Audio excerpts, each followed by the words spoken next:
And what do you make of the fact that Hugo Chavez and our president shaking hands? Well, look, the president recently bowed to the Saudi king. He has been friendly to the Iranians despite their 7,300 centrifuges making a nuclear weapon. He basically backed off on his threats to the North Koreans. He has made life easier for the Castro dictatorship in Cuba. Why not embrace or at least be cheerful and friendly with Hugo Chavez? I think it sends a terrible signal to all of Latin America and a terrible signal about how the new administration regards dictators. But this is an administration which doesn't want us to drill offshore, doesn't want us to find new oil and gas, so we become even more dependent on the Saudis and the Venezuelans. So apparently being nice to the dictators is the way he intends to get oil. I think we'd be a lot better off drilling offshore in the United States and getting American energy rather than being nice to dictators. What's the precise downside to, in your opinion, to President Obama talking to Hugo Chavez?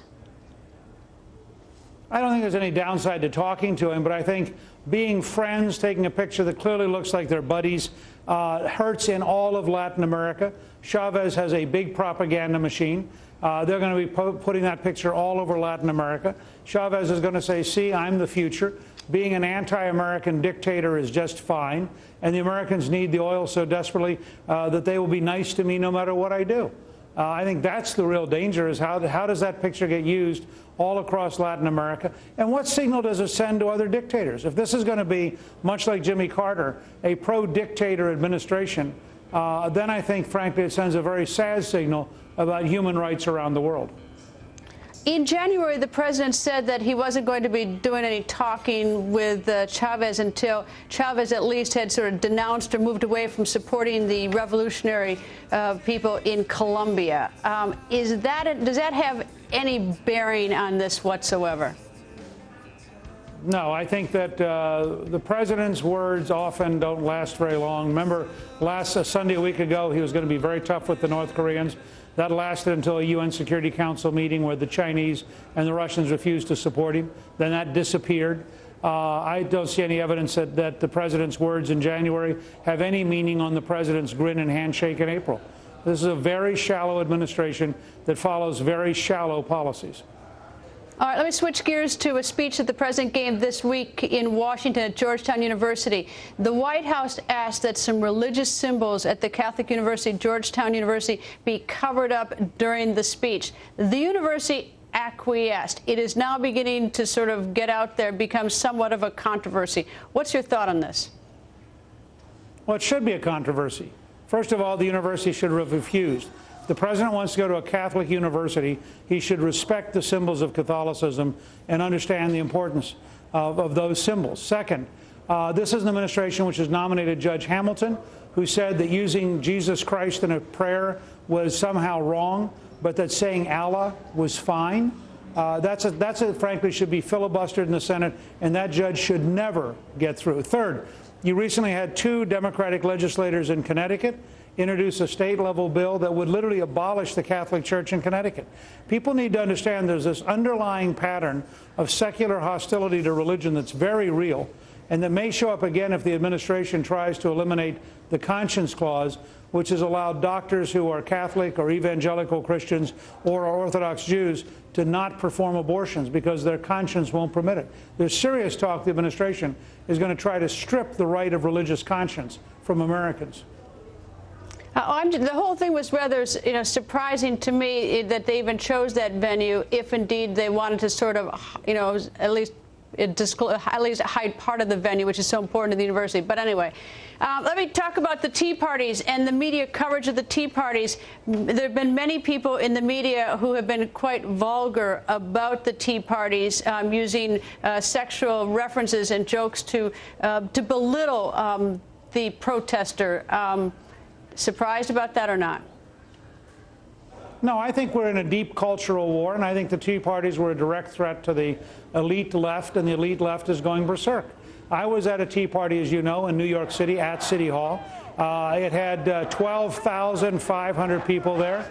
It was led by a 26-year-old, Kellen Gaida, who's a nice young guy who's founded a small business, has 3 employees. His partner in launching it was an African American. The audience was young. It was from every political party. And I think I was very excited to be there. Somehow, if you're a peace movement and a peace protest, then you're somehow sanctified by the elite media. But if you're for smaller government and you're worried about big debt, then somehow that's inappropriate behavior.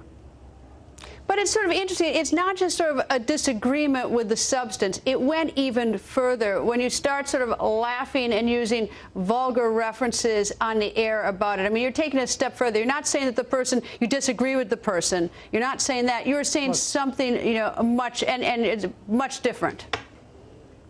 Look, this is a situation where anyone who happily and cheerfully stands for smaller government, lower taxes, less power in Washington, anyone who stands up for the rights of the American people is going to be vilified in the media. And frankly, look what the Department of Homeland Security wrote this week. If you are pro-life, you're a potential terrorist. If you're a returning veteran, you're a potential terrorist.